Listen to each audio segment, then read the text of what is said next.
buhay o kabiguan, ng ligaya o lungkot. Kaya marapat lamang na tanggapin si Jesus bilang tagapagligtas at Panginoon.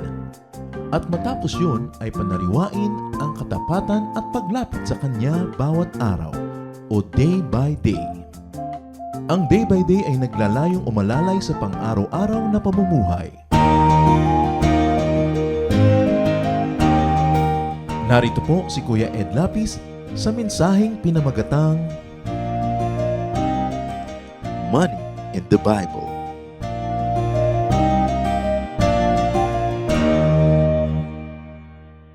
Ecclesiastes 3:12, I know the best thing we can do is to always enjoy life.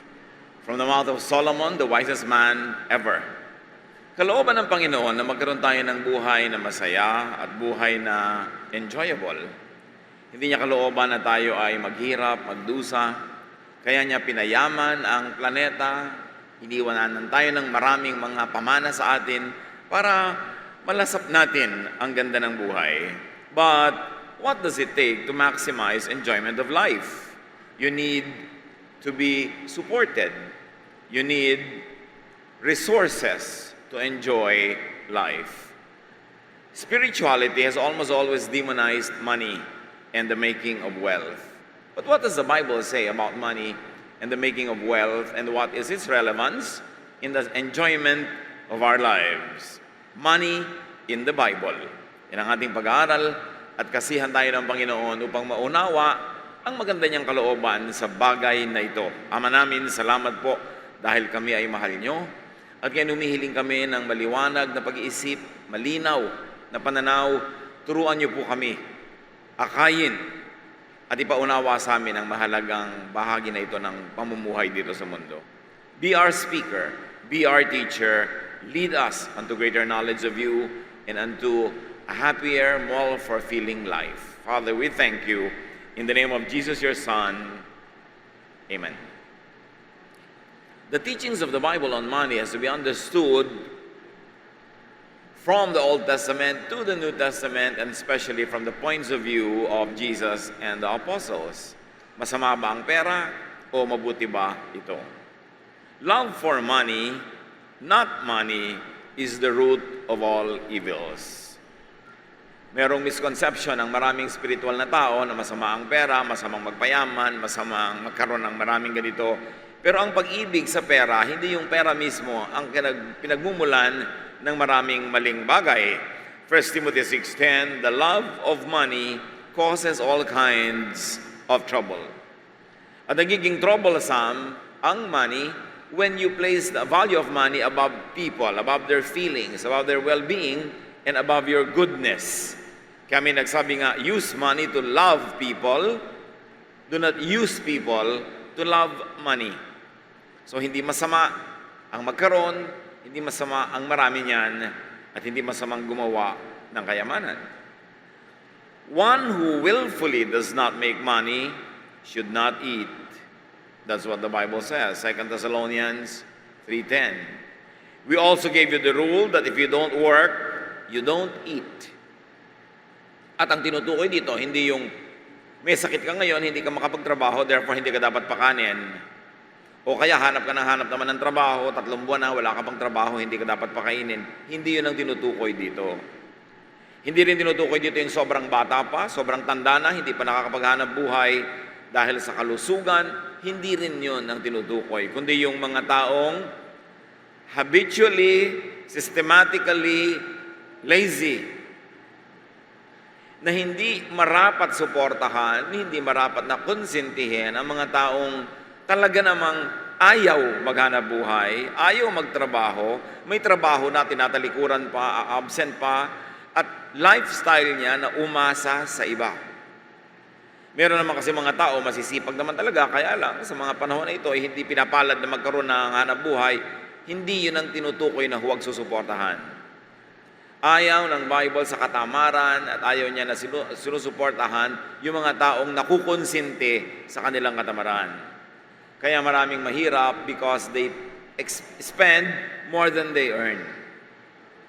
Dapat ang tao na nasa tamang edad at tamang lagay ng kalusugan ay dapat ay kinikita niya ang ginagastos niya. At marapat na kumikita pa siya ng labis doon para siya ay meron namang sobra at maibigay sa mga sobrang bata, sobrang matanda o may sakit. O kaya ay talagang naghihintay pa na palaring magkaroon ng ikabubuhay. Another teaching of the Bible on money is that lack of money leads to more poverty. Totoo yung kasabihan at naobserbahan ng iba na bakit yung mayaman, payaman ng payaman at yung mahirap, pahirap ng mahirap. Kaya lang kuminsan, hindi tama ang sinisisi o pinagtutuunan ng dahilan. Si Jesus mismo sinabi niya sa Matthew 25:29, everyone who has something will be given more, and they will have more than enough. But everything will be taken from those who don't have anything. Yun daw, meron na, dadagdagan pa. At yung konti na nga ang kanyang tinatangkilik, kukunin pa sa kanya yung konti. Ang background nito ay yung itinuro ng Panginoon na nagbigay ng puhunan sa iba't ibang tao, iba't ibang puhunan na binigay. Meron ang binigay sa kanyang puhunan ay nadoble niya, at meron namang wala siyang ginawa, itinago lang niya, hindi kumita yung puhunan na binigay sa kanya, binawi sa kanya yung perang dapat sana ay pinamumuhunan niya at pinagkakakitaan. Hindi sinasabi na pag mahirap ka, lalo kang paghihirapin. Pero ang sinasabi, pag binibigyan ka ng pagkakataon, tapos sinasayang mo, binibigyan ka ng puhunan, hindi mo pinapakita, hindi mo pinapatubo, hindi mo pinapalago. Binibigyan ka ng talent, hindi mo ginagamit para pagkakitaan mo, para ka maging productive, babawian ka pa nung konting nasa iyo. Pero yung ibinigay sa iyo na pagkakataon, ibinigay sa iyo na puhunan, pag maganda ang yung performance, pinalago mo ito, masipag ka, lalong dadagdagan. Dahil natural, kikita ka. At kung ikaw man ang nagbibigay ng puhunan, kanino ba ibibigay? Doon sa naglulustay at biglang walang mangyayari o yung napaparami niya? Bangko man kung marami kang pera, ikaw yung pinapautang. Kung wala ka namang walang-wala, lalo hindi ka naman papautangin dahil anong ibabayad mo? Kaya pagka nakakatanggap na kayo ng mga offer na pinapautang ka, walang collateral, ibig sabihin kasi may pera ka. Meron silang maaasahan na gagawin mo para yung papautang sa iyo ay lumago o at least alam nila na kayang-kaya mo itong bayaran. So, sino ang binabawian ng kokonti na nga na blessing nawawala pa? Hindi ba yung namamasuka na nga sa konting trabaho, konting sweldo, absent pa? Pagagawain mo mali-mali, o kaya na nakawan pa niya yung employer, may trabaho na, tatanggalan pa. Yan ang tinutukoy dito na yung kokonti na nga, kokontian palalo. Pero yung napopromote, ang sipag-sipag, ang ganda-ganda ng performance, di ba yun pang lalong ipopromote at bibigyan ng increase? Kaya meron na, lalong i-increasean pa. Pero ito ang buhay mga kapatid. God is fair. Lahat ng tao binibigyan ng Diyos ng pagkakataon. Lahat binibigyan ng talent, kakayahan. Kaya lang, anong ginagawa mo sa talent mo? Nasa tamang lugar ka ba? Kumbaga sa isang halaman, ikaw ba na halaman na pang tubig ay nasa tuyong-tuyong lupa? Siyempre, hindi ka mamumulaklak dahil nasa mali kang lugar. Ang tao kailangan hinahanap kung saan ka pinakamahusay, pinakamagaling, anong gift sa iyo ng Diyos. Tapos yun ay lilinangin mo, you will cultivate that natural and inborn talent with training, with education, with apprenticeship, and with your good performance, you will stumble into people who will open doors for you, who will help you get up and get to higher places. Ganon. Pero kung may kakilala sa iyo, dinala mo pa, inutangan mo pa, tapos sinuba mo, binigyan ka ng pagkakataon, mali-mali pa yung ginawa mo, sinira mo pa yung pinapagawa sa iyo, talagang yung kaunting kontratang binigay sa iyo, babawiin pa. Yun ang rule ng buhay. Those who work enough will be given more work. Kaya kahit sa totoong buhay, makikita nyo na yung mga marisipag, sila ang lalong nabibigyan ng trabaho kasi sila ang nagpo-produce. Yung pag pinagtiwalaan mo ng konti, mali-mali pa, hindi mo ulit pagtitiwalaan. And this is the reason why so many people are deprived of the material benefits of life. Kasi hindi sila nag-give back, hindi sila nagsusukli, o kaya nasa mali silang lugar. Those who don't work enough, those who don't multiply what is given them, those who don't value the opportunities given them, these are the people who will be deprived. Kaya bago natin sisihin ang kung sino-sino kung bakit tayo ganito, tingnan muna natin, ano na ba mga opportunities ang dumating sa buhay ko na sinayang ko? Ilan na nag-employ sa akin ang inaway ko pa. Ilan na sa akin mga supervisor ang sa palagay ko mas magaling ako kaya magagaling-galingan ako at tatalunin ko siya. Mananalo ka ba doon? Kailangan marunong ka mag-alaga ng opportunity ibinibigay sa iyo. So, lack of more money leads to more poverty. Nagiging cyclical. Kaya yung mga nasa magaganda ng pwesto, yung pang nakakatanggap ng offer sa iba na naman mga kumpanya. Paano lahat ng nakakasalamuha mo, nakikita ang trabaho mo, humahanga. Ikaw ang gusto nilang makuha sa trabaho, kaya ang dami-daming offer.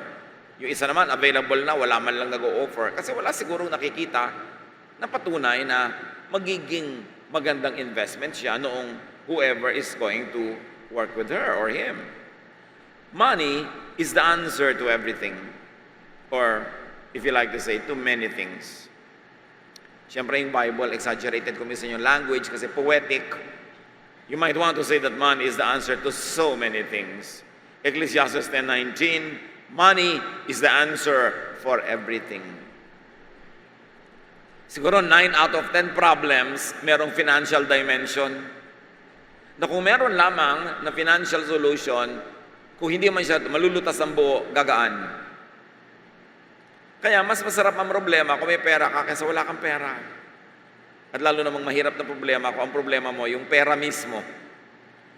At ganun talaga ang buhay, pag wala kang pera, lalong may ayaw magpautang sa'yo ng tao. Kasi, natatakot din siya na hindi siya mabayaran. You've got to inspire people to help you. And people like people who are useful. Sasabihin ng iba, mabait lang naman sa'yo yan kasi pinapakinabangan ka. Natural, ganun ang tao. Gusto niya, pinapakinabangan niya. Kaya kung gusto mong magustuhan ka, dapat kapag pakinabang ka, alangan namang pabigat ka na, magustuhan ka pa. Kaya maraming opportunity na po dumadating sa taong masipag, maalalahanin, hindi mapag-abuso, at maaasahan. At pera ang lumalapit din sa mga taong ganito. May mga taong ang amo-amo ng pera sa kanila, parang nagdadapuan, kasi nga mabuti sila mag-handle ng pera.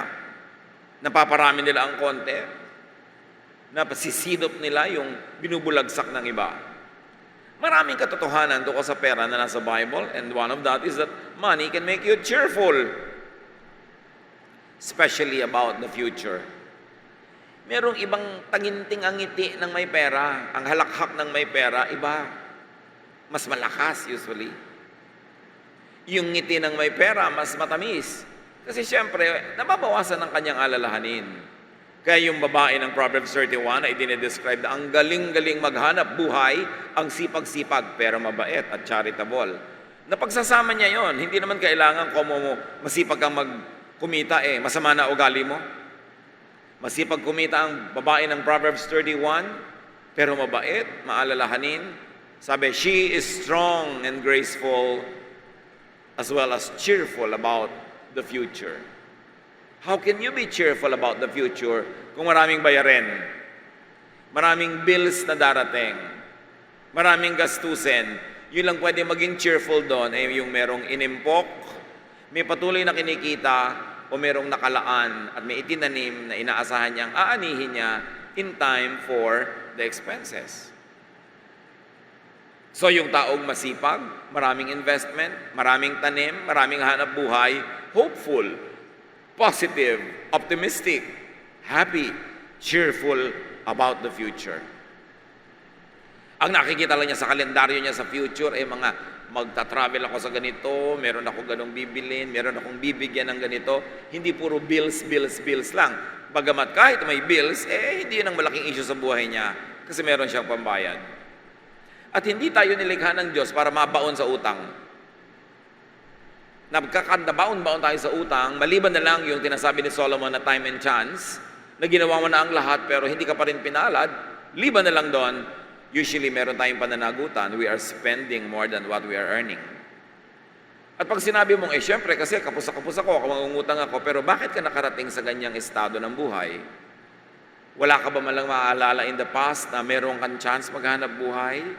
Merong nagtiwala sa'yo, merong nakipagnegosyo sa'yo, may nag-employ sa'yo siguro, pero ano nangyari? Anong ginawa mo doon? Why did it not work? At hindi malulutas ang ganito mga suliranin kung laging iba ang sisisihin natin. Dapat tingnan natin kung anong ating pananagutan kung bakit hindi tayo swimming in cash. Meron tayong pananagutan doon. At habang hindi natin yun kinikilala, inilalapit sa Panginoon at binabago, patuloy at patuloy ang cycle of want, ang cycle of poverty. Therefore, make lots of money. Remember, money is not evil. It is the love of money that it can be evil. Kaya yung Proverbs 31, 10 to 31, lagi niyong basahin. Hindi na natin babasahin ngayon dahil ubod ang haba. But it's about this fantastic woman na marunong magnegosyo, marunong mamuhunan, pero maasikaso pa rin sa pamilya. Her children rise and call her blessed, and her husband is proud of her. And she's a very godly woman, and she gives to people who are in need, but she's always dressed well, and her family eats well. If you are godly, and if you're industrious and honest, and God gives you a lot of blessings, you don't need to apologize for it. Hindi mo pananagutan na yung kapitbahay mo ay wala kinakain kung siya ay pabaya, siya ay tamad, at hindi maganda ang kanyang asal. Enjoy what God gives you, although do not forget to be charitable, very especially to those who are worthy of your attention. Those who are trying very hard but are just still not able to harvest anything, yun, worthy na tulungan. Pero yung ang tamad-tamad, umaasa, walang inisip kundi paano manghingi, sumandal sa'yo, umasa sa'yo, hindi tayo tinuturuan ng Bible to be supportive of such people. So Proverbs 31 is about a lady who makes lots of money and remains godly and kind and good. In fact, mahirap maging godly nga pag wala kang kapera-pera. Kaya kung ano na maiisipan mo, para ka na lang mabuhay. Kaya dapat ang tao, kung gusto mo maging godly yung life mo, peaceful, kailangan ka talagang magsikap, magpundar.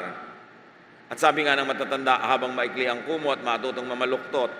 Kung hindi pa talaga malaki yung kumot mo, edi mag-bend ka ng mga legs mo para ka magkasya sa loob. Kung konti pa lang yung pera mo, live within your means. Huwag na huwag tayong makikipag-compete sa mga pinsan, mga kapitbahay, mga office mates. Kung talagang wala pang pera, may birthday, huwag na maghanda. Saka na lang pag meron na. Huwag niyong ipangutang ang party. Ang siguro understandable lang na ipangutang mo, medical emergency, talagang nakataya ang buhay, wala kang magagawa, kailangan mo ng tulong. Pero yung mangungutang ka para mag-party, para makapagpagawa ka ng hagdan na bababaan ng magdedebu, kahit na bungalow yung bahay nyo, wala naman second floor. Yung para mas maganda yung ganito mo, yung mga event mo, no, live within your means. Ecclesiastes 11:6, sow your seed in the morning, and at the evening let your hands not be idle. For you do not know which will succeed, whether this or that, or whether both will do equally well. Tinuturo sa atin ni Solomon, don't put all of your eggs in one basket. Magtanim ka sa maghapon at sa gabi, kaya pa ng lakas mo, magtrabaho ka pa, manahi ka pa, ang gawin mo, magpainting ka ng balot, magbenta ka ng balot, yan ang edge mo over the other balot vendors, ang balot mo may painting. O di may edge ka, kailangan may value added ang tinitinda mo. Hindi yung katulad ka lang ng iba, huwag kang gaya-gaya. Merong water station yung neighbor mo, magwa-water station ka rin, kahit hindi mo naman linya yon. Nagkaroon siya ng maunlad na inihaw na manok business, maglalagay ka rin dahil maunlad siya. Kanya-kanya ng galing ang tao, kanya-kanya ng calling from the Lord. Kaya marami mga negosyo bumabagsak kasi lahat gaya-gaya. Pag may nagtayo ng hot pandesal, lahat may hot pandesal. Pag may nagtayo ng spa, lahat may spa, kahit walang tubig. Hindi na alam ng mga tao na ibig sabihin ng spa is healthful treatments using water. So dapat meron kang pool, meron kang mga tub. Walang tubig kundi isang tabo, spa. Masabi lang na may spa, hindi naman naintindihan. So kailangan naintindihan mo yung negosyo mo. Marami nagtatanong, Pastor, ano po ang magandang negosyo para sa akin? Walang magandang negosyo for anybody. Ang magandang negosyo ay 1, yung gusto mo. Number 2, yung kaya mong paandarin kahit walang tutulong sa'yo. At number 3, yung may market at yung kaya ng puhunan mo. Paano po gusto ko pong magkaroon ng karinderya? Marunong ka ba magluto? Hindi po. Pag absent ang cook mo, anong gagawin mo? Stress na stress ka. Hindi mo nga alam kung masarap o hindi yung tinda ninyo dahil hindi ka pala marunong magluto. Gusto ko magtayo ng barberya, marunong ka ba maggupit? Hindi po. Pagka-absent ang barbero mo, sino magugupit? Di wala. Dapat ang negosyo binubuksan mo, yung kaya mong paandarin kahit absent ang buong mundo. Kahit ikaw lang mag-isang skeleton force, makakaya mo. Magandang negosyo yon. Marami nagtatayo ng mga negosyo dahil udyok-udyok ng hipag, udyok-udyok ng tiyan niya na marunong ng negosyo na yon. Wala lang nga palang kapital, kaya inuto siya na siya ang mga kapital, tapos ang mga negosyo, yung pinsan niya, mamaya, sa pinsan niya yung negosyo. Kasi hindi niya alam, paandarin. So anong maganda? Yung bagay sa'yo. Again, titingnan mo kung paano ka nilikha ng Diyos. Dahil may binigay sa'yo ang Diyos na katangian para ka maging fruitful. Pag tinalikuran mo yon, tapos nangopya ka ng ng iba, yun ang isa sa mga dahilan ng failures. What is natural to you? Because when you do what you like, hindi yun job, para ka naglalaro, nag-enjoy ka. Then magtatagal, mapapa-improve mo yun. So, huwag kang umasa sa isa lang. Dapat marami kang pinagkukunan. Ibig sabihin din, huwag kang umasa sa isa lang source of income. Ilan kayo sa pamilya nyo? 5. Ilan ang may income? 1. Di yung 4, umaasa lang. Hindi po 6. Bakit?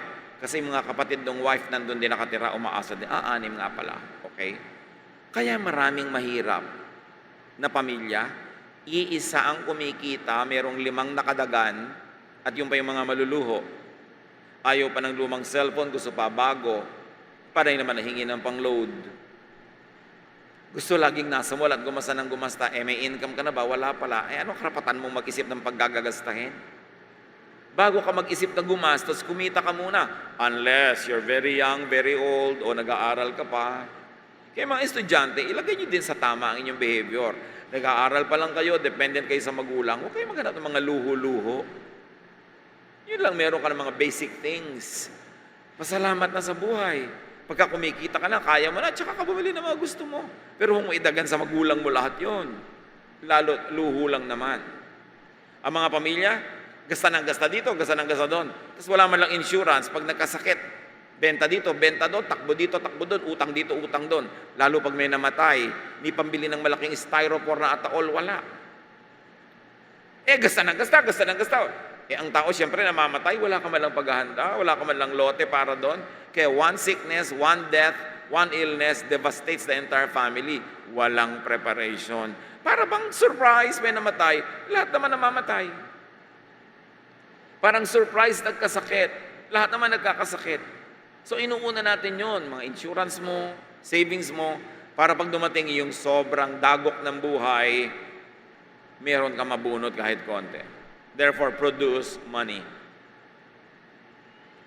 Always be conscious of producing. Kahit ka pa bata, pwede kang magtinda ng kung ano-anong item sa school. Biyahe ka ng biyahe. Mahilig ka mag-tour. Mamili ka man lang ng maititinda mo pag-uwi para kahit man lang konti ng ginastos mo, bumalik. Hindi puro labas lang ng labas ang pera. Invest money. Imbes gastahin mo ngayon, pwede mong sabihin, anak, imbes mag-party tayo, gagastos tayo ng ganitong amount para sa birthday mo. Gusto mo i-invest ito sa isang maliit na business? Tapos may business ka na. Saka ka na mag-party pagka ang dami-dami mo ng pera. O mag-party ka ng simple. Ano ba naman yung simple? Kailangan ba talaga ang luho-luho dahil yung classmate mo, maluho yung naging party? And save. Save money. Paano po kami magse-save? Wala na nga kaming kapera-pera. Yun nga wala kayong kapera-pera, kaya kailangan nyo ng savings. Yung maraming pera, pwedeng hindi mag-save. Yung maraming pera, pwedeng walang insurance. Pero yung wala, anong gagawin nyo pag dumating yung need? Mas kailangan nyo ng wala. Kaya iniaagaw yun. Huwag gagawin katuwiran, walang-wala na kami, mag-i-insurance pa kami. Pero siyempre, isipin nyo naman kung matino yung insurance na binibili nyo dahil maraming 1, 2, 3. Tinakbo na yung pera mo, lalo ka nalugi. Kaya gamitin mo rin ang isip mo. Pero magandang meron. And very importantly, secret talaga ng maluwag na buhay, tithe. Be faithful in tithing. Malakay 3:8-12. You people are robbing me, your God. And here you are asking, how are we robbing you? You are robbing me of the offerings and of the 10% that belongs to me. That's why your whole nation is under a curse. I am the Lord all-powerful, and I challenge you to put me to the test. Bring the entire 10% into the storehouse, so there will be food in my house. Then I will open the windows of heaven and flood you with blessing after blessing. I will stop locusts from destroying your crops and keeping your vineyards from producing. Everyone of every nation will talk about how I have blessed you and about your wonderful land. I, the Lord all-powerful, have spoken. So may mga nagtatanong, paano pa magiging successful ang business ko, yung farming ko, yung negosyo ko, yung employment ko? Well, one, dapat skilled ka, dapat masipag ka, dapat alam mo ang ginagawa mo. But don't forget to tithe. Because the Lord promises that when you tithe, He will take care of the source of your income. He will protect the source of your income, whether it is agriculture, whether it is manufacturing, trading, or employment. Sabi niya, hindi ko papayagan na may sumagabal sa pagkita mo. Kasi faithful ka eh. Sabi niya, subukan niyo ako. Nagdududa ka, marami kang question, marami kang reklamo, ba't di mo subukan nang malaman mong totoo? Pag-uusapan kayo ng iba, sabi niya, at magtataka sila kung bakit blessed na blessed kayo. Kasi you tithe. But remember, hindi lang yun ikakambal nyo sa because you work hard, because you work smart, because you're in the correct field, you are functioning according to God's design for you, then everything will go right. And how can things go wrong? At kung meron man maging hindi magandang bunga, paminsan-minsan lang yon, hindi yun na magiging rule of your life. Honest, faithful, correct tithing attracts God's blessings on one's livelihood and business. And it's almost as natural as gravity. Kung gaano ka-natural at katotoo ang gravity, napakatotoo nito at napakaraming magpapatotoo yung mga matatapat. Alam nila, totoo ito. Abundance comes from God. So celebrate God-given abundance, yours and other people's. Give. It is very important to give because you cannot receive what you do not give away. In our spiritual life, you keep what you give away and you lose what you selfishly keep. Katulad na lang ng paghinga, subukan nyo mag-inhale, then you receive. Huwag kayong mag-exhale. Ano mangyayari sa inyo? Mamamatay kayo. Sasabog ang inyong baga. Kasi para kayo makalanghap, makasagap ng bagong sariwang hangin, kailangan nyo munang i-give up yung lumang hangin na nasa mga baga nyo. You've got to exhale before you can inhale again. You've got to give before you can receive again. This is the cycle of giving. This is the cycle of life. Luke 6:38, if you give to others, you will be given a full amount in return. It will be packed down, shaken together, and spilling over into your lap. The way you treat others is the way you will be treated. Pansinin ninyo na napakasaraming mga pamilya, halos isa lang yung productive, isa lang yung naghahanap buhay, bigay siya ng bigay, asa ng asa sa kanya ang lahat, basic necessity, at pati mga luho, inaasa sa kanya. Pero year in, year out, 5 years, 10 years later, siya pa rin ang nagbibigay at yung iba tanggap pa rin ang tanggap. You know why? Kasi siyang nagbibigay, siya pa rin ang binibigyan ng Diyos. Nakakita na ba kayo? Nabigay ka ng bigay sa tamad mong kapatid, biglang siya ang maraming pera, tapos siya ngayon nagbibigay. It never happens. Lagi silang umaasa. Kahit napapahiya na, kahit pinagsasabihan, pinapagalitan, humihingi pa rin, laging silang humihingi. Paano hindi sila binibigyan ng langit? Bakit sila bibigyan? Hingi lang sila ng hingi, hindi sila marunong magbigay. So sinong laging nire-replenish ng langit, di yung mapagbigay, siya ang hindi nauubusan ng ibinibigay kasi siya ang binibigyan ng Diyos. But this is not a license para abusuhin mo yung nagbibigay. Dapat ikaw mismo makaranas na ikaw ang binibigyan ng Diyos dahil mapagbigay ka rin, dahil masipag ka rin, because you are hardworking. Hindi yung laging inaabutan ka na lang ng iba. There is something wrong if you are not receiving blessings from heaven. Dapat meron. At hindi lang yun dahil, wow, blessing ka, binigyan mo na naman ako, sinolve mo ang problem ko. Hindi yung ganon. Yung talagang kinita mo, tinubo mo sa panenegosyo mo, sa iyong pamumuhunan, sa iyong pagsisikap, malalaman mo, binebless ka ng Diyos. Hindi yung nakakaawaan ka lang nung nabe-bless ng Diyos, tapos hingi ka lang ng hingi. At malinaw yan, sabi, pag mapagbigay ka sa kapwa, pagpapalain ka ng Diyos. Kaya tingnan nyo yung mga pattern ng mga maraming pamilya, yung isa doon na palabigay, after 10 years siya pa rin. Ibig sabihin, yung iba hindi talaga binigyan directly ng Diyos. Kasi hindi sila mapagbigay, hindi sila masipag. Selfish, pag ikaw'y selfish, pag ikaw'y maramot, pag ikaw'y mapanlamang, nababawian ka rin. Kasi may Diyos na buhay na nakakaalam ng nangyayari. Kaya kung minsan nanglalamang ka, akala mo, wow, panalo ka, nakapanglamang, tapos biglang nahulog ka, nabali ang leeg mo, ang laki ng gastos para mo ipa-repair, nabawian ka na. At ganyan yung mga manlalamang, yung nagsasamantala sa kapwa, parang kabig ng kabig, tuwang-tuwa. Then isang hampas ng langit, ubus lahat. Bagsak na bagsak. Ang dami-daming inuto, ang dami-daming pinagsamantalahan, binola, tas isang bawian lang, wala lahat. Dahil may Diyos. God is God of justice. God rewards the good and punishes the bad. Ganun kasimple ang buhay. As real as gravity, as real as the natural laws that govern our lives, including the water cycle, lahat ng spiritual laws na yan are operational and are in force. So share. It is important to share with people. 2 Corinthians 1:4, He comforts us when we are in trouble so that we can share the same comfort with others in trouble. So dalawa pala ang dahilan kaya ka tinutulungan ng Diyos pagka ikay nagigipit. One, para tulungan ka. At number two, para makatulong ka rin sa iba. How can you repay God's goodness? By being good to others. And not always just being good to your family and to your loved ones, but being good to just anybody who needs your goodness. Sabi nga ni Jesus, ano naman ang mapapala mo if you salute only your friends? If you are good only to your children? Sabi niya, even sinners do that.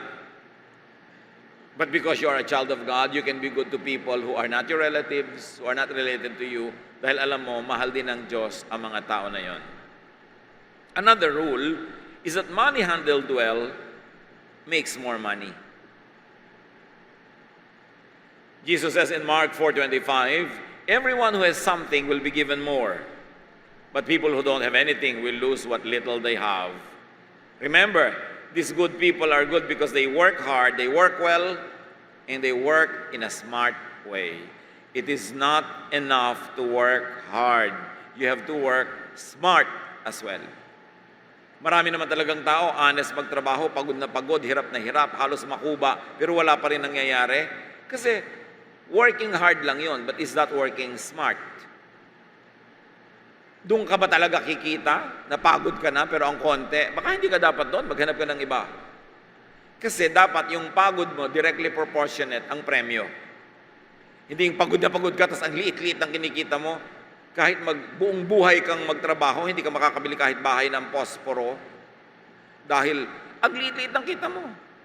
So kailangan smart. Makahalata ka, napapagod ako sa trabahong to, pero wala namang nangyayari sa buhay ko. Therefore, kailangan maghanap ka ng ibang gagawin. Either you find another work, or you probably need to be in business. Do something, pero kung nakakahalata ka na kahit maubos ang lakas mo dyan, na hindi ka man lang kikita para ka guminhawa, anong ginagawa mo dyan? Again, lakasan ng loob, pagtitiwala sa Diyos para magpalit ng karir, para magpalit ng hanap buhay, para magpalit ng negosyo. Pero kung 7 beses ka nang nalulugi sa negosyo na yan, baka naman sign na yon na iba ang negosyong dapat mong ginagawa. Hindi naman lahat ng pagkalugi o failure, ibig sabihin hindi ka para doon. Pero pag mas marami na yung failure kaysa sa success, makahalata ka. Don't be in a dead end. Meron mga karir na dead end, yung alam mo na dito ka na lang talagang wala nang mangyayari. Pero kung yun naman ang calling mo, happy ka na sa ganon, di happy ka, okay. Pero kung meron ka pang ibang gusto sa buhay, alam mo hindi maipoprovide ng ginagawa mo ngayon, you've got to change your ways. Because God wants you to be comfortable. God's blessings make rich. Proverbs 10:22, when the Lord blesses you with riches, you have nothing to regret. Ibig sabihin, pag nagregalo sa iyo ang Diyos ng kayamanan, kompleto. At huwag kang mag-apologize You don't have to apologize for being comfortable or for being rich, and you have earned it nicely, correctly, righteously. Don't apologize for it. Just be thankful and enjoy it, and don't forget to share. 1 Samuel 2:7, Our Lord, you are the one who makes us rich or poor. So God is directly involved in our economic affairs. Pero hindi siya nag-a-assign na ikaw magiging rich, ikaw magiging poor. The Lord enables everybody, but when you ignore that empowerment of God, God withdraws it. Therefore makes you poor. Hindi siya nagde-design na magiging poor ka. You behave and you get that kind of treatment from God because that is what you want. Kaya mahalaga kung anong ginagawa natin sa buhay. Hindi gusto ng Diyos sa paghirapin ka, but if you insist, ibibigay niya sa iyo. Hindi ka nagtatrabaho, hindi ka nagsisikap, di paghihirapin ka, dahil yon ang hinahanap ng iyong body language. Find and stay in the path of blessings. Meron talagang path of blessings. Parang yung halaman na nasa tabi ng sapa, ng ilog, lagi siyang nadidiligan. So hanapin nyo kung ano yung path of blessing na nadidiligan kayo, doon kayo ma-asenso, doon kayo maginhawa, and stay there. Man's obedience to the Lord's design, creation, and law makes him poor or rich. Kaya involved ang Diyos. But not to assign you to be rich or poor. Dinesign ka ng Diyos. If you are moving and acting according to your design, you'll be excellent. Kaya kailangan honest ka sa sarili kung ano ka, sino ka, ano ang iyong skill. At pag doon ka nag-operate, God can make you rich. Rich is not an amount of money. Not a certain amount. Kasi iba-iba ang measurement natin kung ano yung rich at ano yung poor. But ang ibig sabihin lang yan, pag mag-operate ka according to God's empowerment and design, you will not be poor. You will not be in want. You will have more than sufficient blessings from the Lord. Proverbs 15:6, good people become wealthy, but those who are evil will lose what they have. So there is a direct correspondence, a direct relationship between godliness and finances. The good will become wealthy.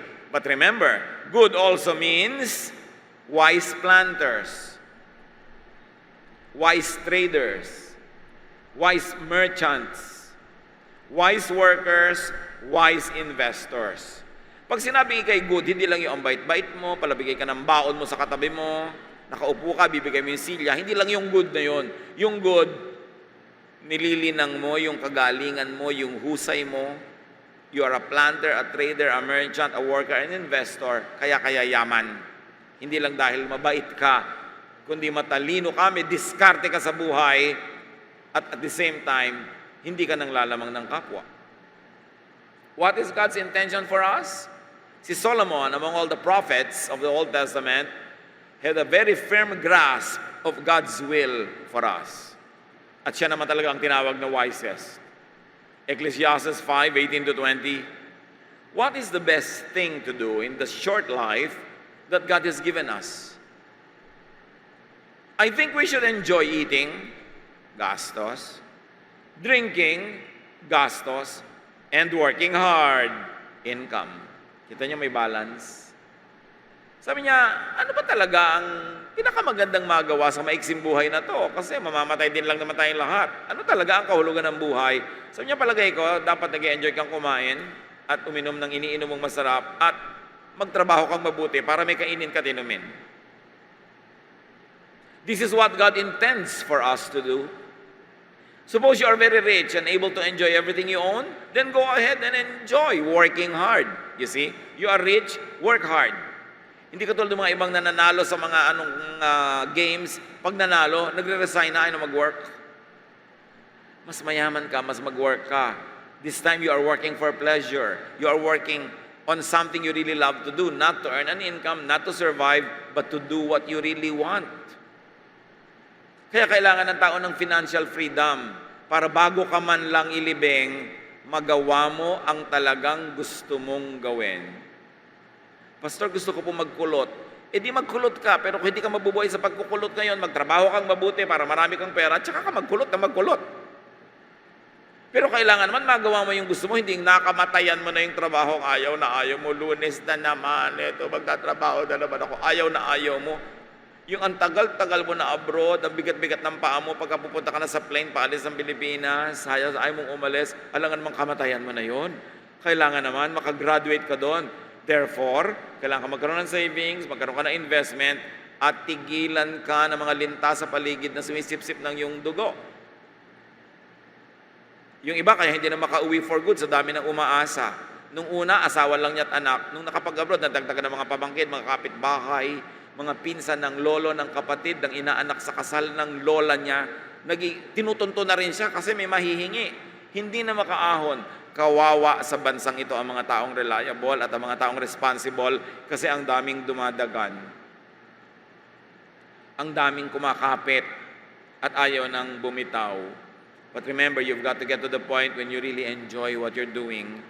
It is a freedom that can be enjoyed only by those who have enough money.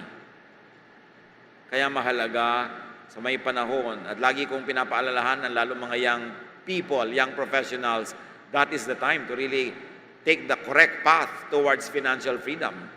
Kasi kung minsan, you're too old and it's too late. Pero yung mga may bata pang edad, may lakas pa, dapat itama nyo. Huwag kayong gasta ng gasta sa mga gadget na 3 buwan lang luma na kasi may bago na uling bagong kapalit. Ang bilis mag-depreciate. Ang pera mo nawawala. Nung araw, ang electric fan, bago bitawan ng isang pamilya, kutakot-takot na repair, kutakot-takot na tape, kutakot-takot na repaint. Ngayon, nagagawa mo ba yun sa cellphone? Pagka tumigok-tigok na yung phone mo, bili ka na naman ng bago, tapon ng tapon. Sayang ang pera. Tapos walang savings. Ang arte-arte, inom ng kape kahit sinisikmura. Dahil akala niya social magiinom ng kape sa mga kanto-kanto dyan. Pagkatapos walang pera, pag nagkasakit walang pera. Dapat may savings kang iniipit-ipit. No? So sabi niya, God will keep you happy, verse 20, that you won't even have time to worry about each day. But that is when you eat, drink, and work hard. Hindi eat, drink, and not work. At hindi rin work without eating and drinking. Dapat balanced. Ecclesiastes 3:12, I know the best thing we can do is to always enjoy life. But it takes a certain level of wealth and financial freedom to enjoy life. So do your best about, to, and with money. Make, enjoy, and share the most money you could. Walang masama sa pera. Don't glorify poverty. God doesn't want you poor. But work hard and you should know how to relax. Ang buhay araw-araw ay pahiram. Hindi mo pwedeng gasgasin ang buong 20 years ang katatrabaho hoping na magbabakasyon ka sa 21st. Dahil baka sa 19th, bigla ka na lamang bawian ng buhay. Ano na, wala ka ng chance. You should work and enjoy every day, every week, every month, part by part, because that's what life is all about and you don't know what tomorrow will bring forth. Mga kapatid, let's work hard, let's earn, and earn more than we need. At kung ayaw mo ng earning mo, maraming nangangailangan niya na worthy. And let's stop depending on others. Kung may tumutulong sa atin, pag-graduatein naman natin siya, papahingahin natin siya.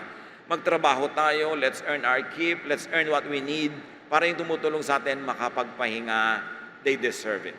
Ama naming Diyos, ituro mo sa amin pa ang maraming paraan na practical para how we can make money, how we can handle and manage money and make money, grow more money. Then give us the wisdom not to be drunk with money, but give us the wisdom to use it correctly, properly, not only for ourselves, but for worthy causes.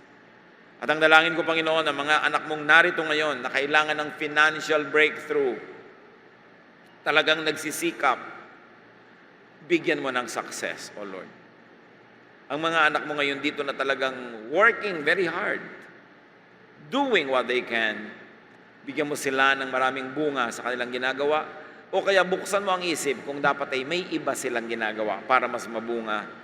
Give us your guidance so that you will see your people enjoying the goodness that you have prepared for us before the world began.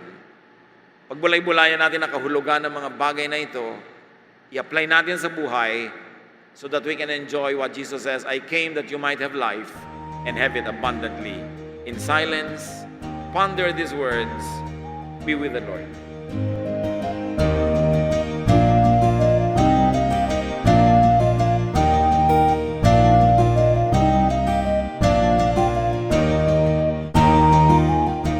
Ang katatapos pong mensahe ni Kuya Ed Lapis ay pinamagatang Money in the Bible.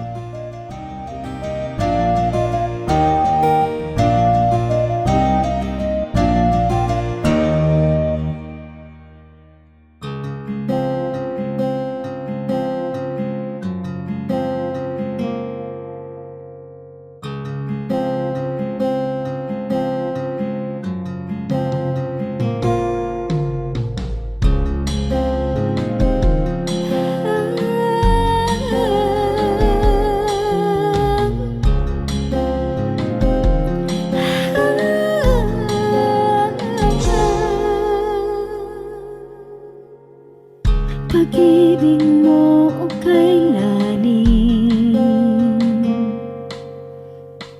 sukat man lumayo'y mahal pa rin. Liparin ko man ang dulong ng langit, sa piling mo pa rin magbabalik.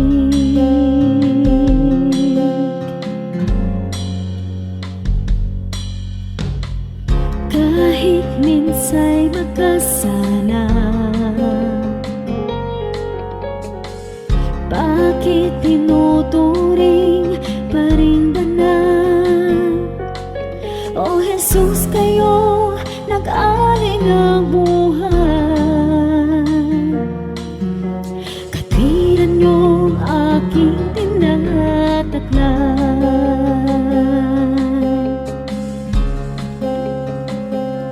O tanggapin, papuri ay tingin, nagsasabing ikaw aking hari, Diyos na banal, ngalay tinatanghal, kabutihan mo sa'kin walang mali. O Diyos, salamat sa pag-ibig na wagas.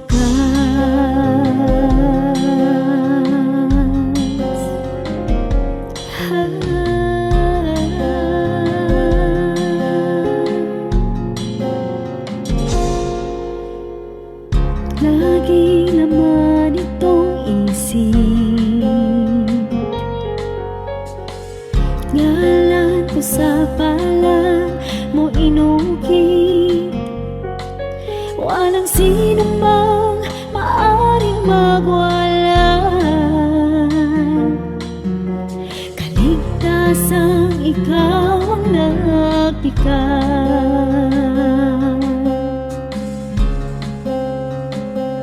O tanggapin, papuri ay tingin, nagsasabing ikaw aking hari, Diyos na banal, ngalay tinatanghal, kabutihan mo sa'kin walang mali. O Diyos, salamat sa pag-ibig na wagas.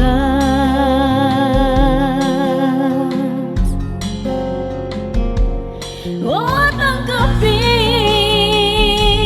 papuri ay tingin, nagsasabing ikaw aking hari, Diyos na banal, ngalay tinatanghal, kabutihan mo sa'kin walang mali. O Diyos, salamat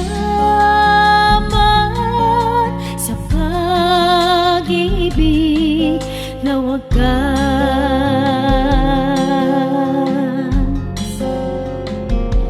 O Diyos, salamat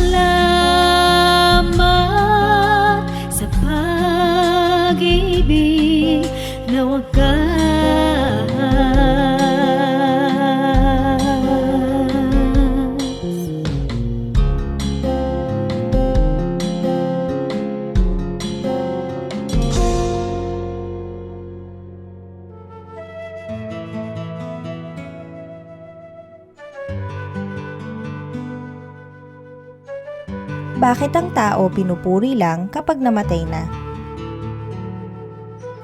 Hindi ako sang-ayon na sa Pilipino pag namatay lang pinupuri. Sa Western culture, na-eulogize yung namatay, doon aalalahanin lahat yung kabutihan niya. Pero sa Pilipino habang buhay pa. Sa mga dupluhan sa Bulacan, pinupuri ang babae habang nandyan pa siya. Sa mga balagtasan, pinupuri ang kung sino mang dapat purihin. At sa ating mga kaugalian, sa mga harana, laging nagbibigay tayo agad ng papuri. Yun ang mas likas at mas tunay na tradisyong Pilipino. Hindi na hinihintay mamatay ang tao bago purihin.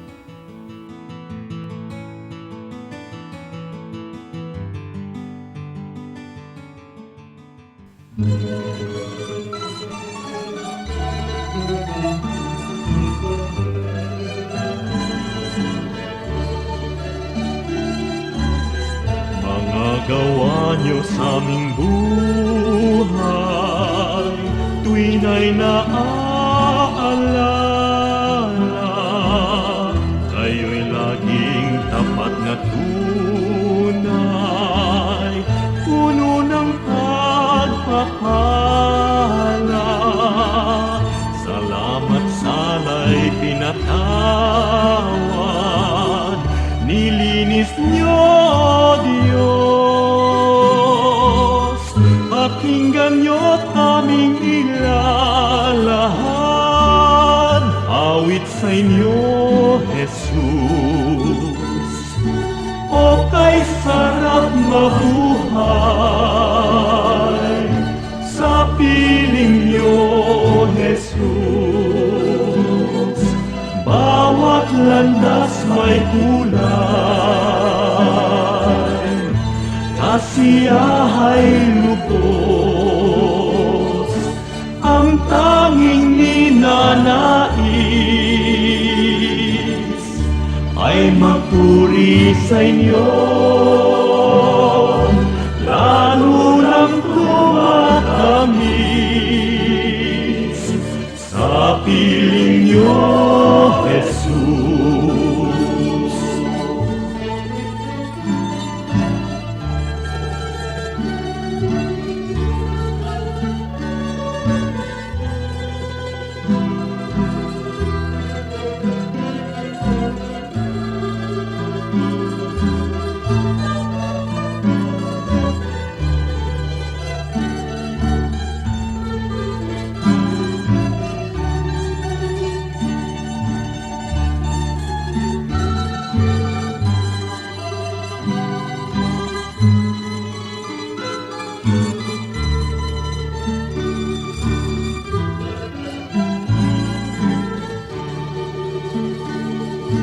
O kay sarap mabuhay,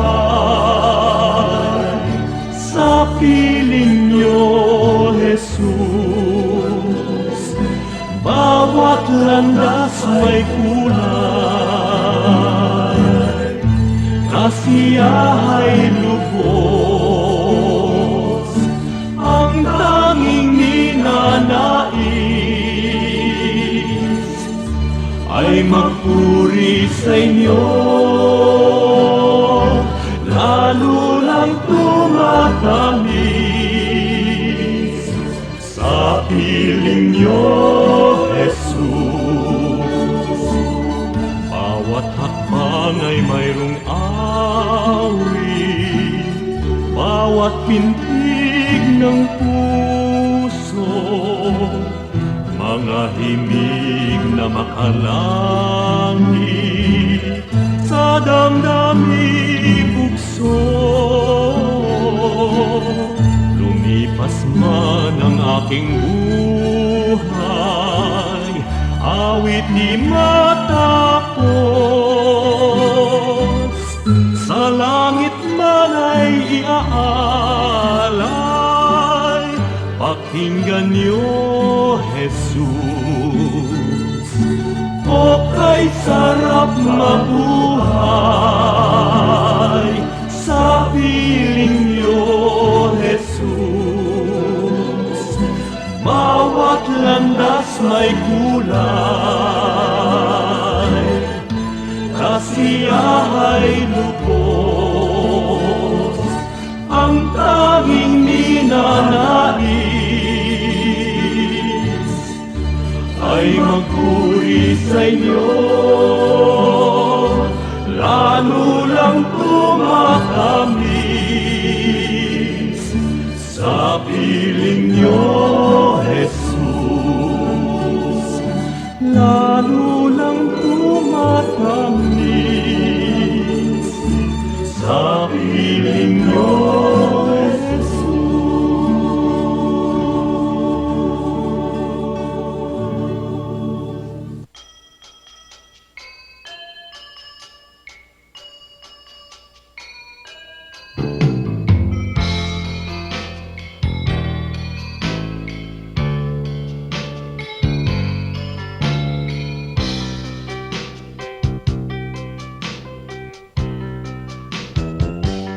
Nais kong mamasdan ang ngiti sa bawat labi, kagalakan ay maghari kailanman.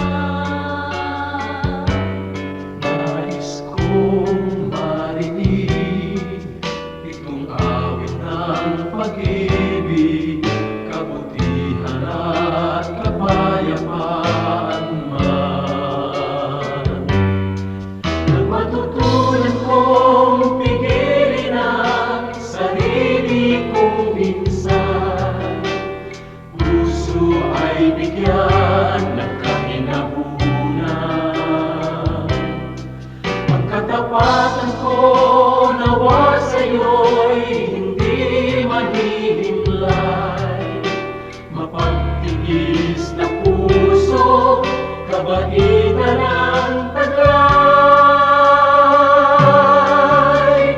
Bunga ng Espiritu, mayroon ka ba sa buhay mo ang kinakailangan na ipakita ng Kristiyanong tunay? Bunga ng Espiritu, kung wala sa buhay mo, kay Jesus tanggapin mo. Bunga ng Espiritu.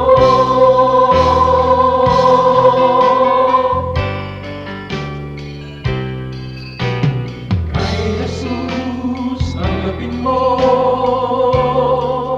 Bunga ng Espiritu.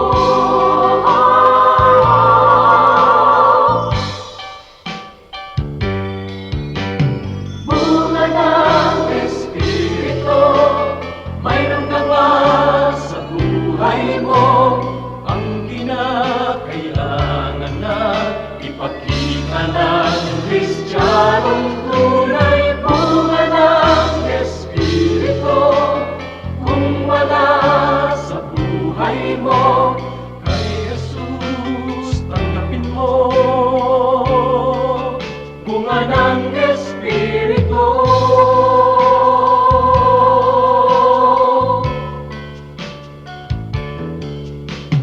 Kay Jesus tanggapin mo. Bunga ng Espiritu.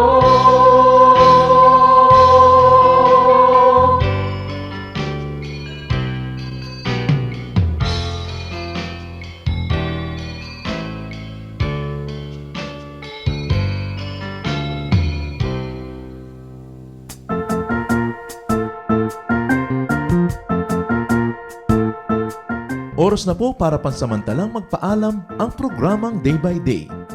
Tayo po'y magsama-sama tuwing ika-6 hanggang ika-7 ng umaga, araw-araw. Magandang umaga po at mabuhay ang Panginoong Hesus!